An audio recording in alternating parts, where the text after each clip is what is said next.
Today is Idahobit, a strange acronym, sadly concealing an ugly truth, that being gay, lesbian, bisexual or transgender is still dangerous, hard and a struggle. Not because we struggle with who we are, but because of the reactions, behaviours and words of the cisgender heterosexual community.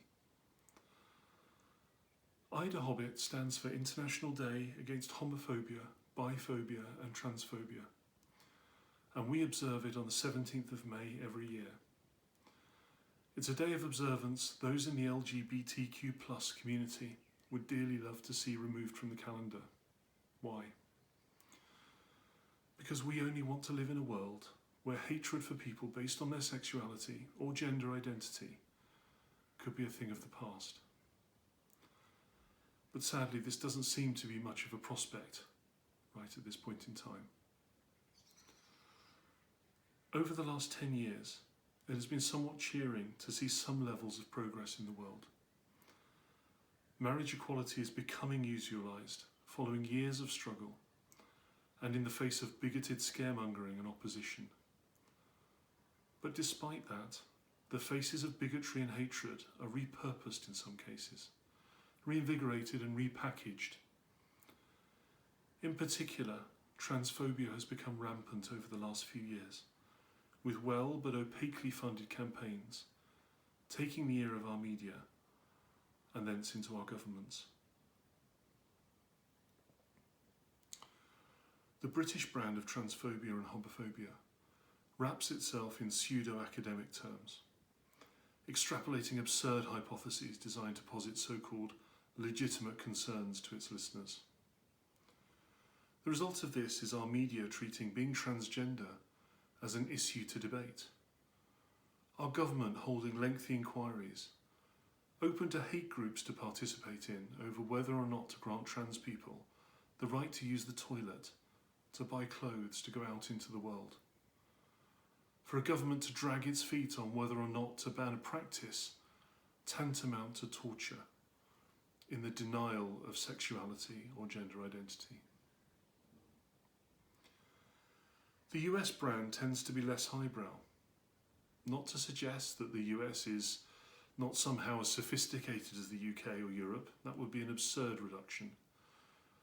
But the 4 years of Trumpism has emboldened legislatures across the country to propose blunt, bigoted and irrational bills to restrict the lives of trans people.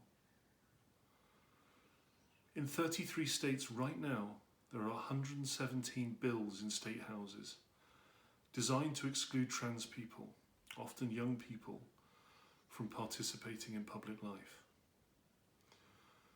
Some of these are aimed at participation in sport, which has been used as a gateway to deeper and more insidious legislation, where often those who are not aware of or interested in women's sport have become passionately vocal in the defence of fairness for women and girls, by which they mean, of course, only cisgender women and girls, putting forward claims of trans domination where there is ample evidence to the contrary, working to overturn the rights of children, not only to participate in exercise and sport, but also to participate in daily life or to access healthcare, and in 2 legislative cases to even have trans children removed from loving families. It's not about sport or fairness or legitimate concerns. It's about revulsion. It's about control. It's about a culture war. It's about finding a scapegoat for the ills of the world and alighting on a small community ill-prepared to defend itself. It's also history repeating itself. The Germany of the 1920s was an open, tolerant, free society in which there was a flourishing LGBTQ+ community, including the first medical research and support for transgender people. However, by 1933, lesbian, gay, bisexual and transgender people were arrested and placed in camps and marked with the pink triangle. Members of the LGBTQ+ community are often accused of hyperbole when we say that what we're seeing today holds the roots of genocide within it. We're seeing the same creeping legitimisation of hate in the media and government, and we've seen this before.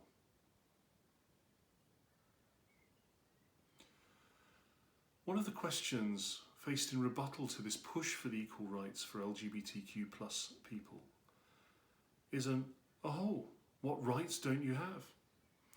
And this, I think, comes from the end in many Western countries of the bizarre debate around equal marriage, in which the bigots made outrageous claims that equalising marriage would somehow devalue straight marriage and would, in ways they couldn't describe, be tantamount to child abuse. Well, neither of those things were true then or now. As a global community, we don't have equality. Across swathes of the world, this simple act of equality for people to marry the people they love just does not exist. So that's marriage. What about travel and living in different parts of the world? In 70 countries globally, it is illegal to be LGBTQ+. These are places where people live, love, work, and places where people want to travel for leisure and business. And they find themselves criminalised simply for being who they are.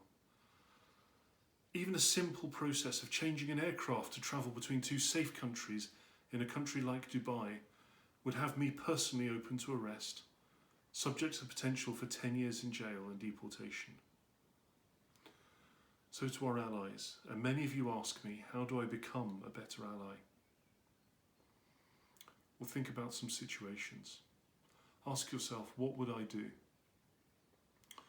Imagine you're on a bus and a group of young men begin to harass a pair of women who may be lesbians. When do you step in? When the harassment starts? Or when those women are beaten and assaulted? Or you're reading your newspaper and you read an article which alleges that transgender women are rapists and child abusers. Do you take issue with that then? Or do you wait until laws are passed to restrict the rights of trans people to live openly? Imagine you're at work and you overhear some colleagues behaving homophobically or transphobically with respect to another colleague. When do you step in and express that you don't want that in your workplace? Before your colleague hears about it and becomes ill, or after? You have choices to make and a stand to take. The LGBTQ+ community is actually rather small. It's why people feel emboldened to abuse it. If you want to be an ally, you have to earn it. Stand up, be counted, stand alongside us. We need you now more than ever.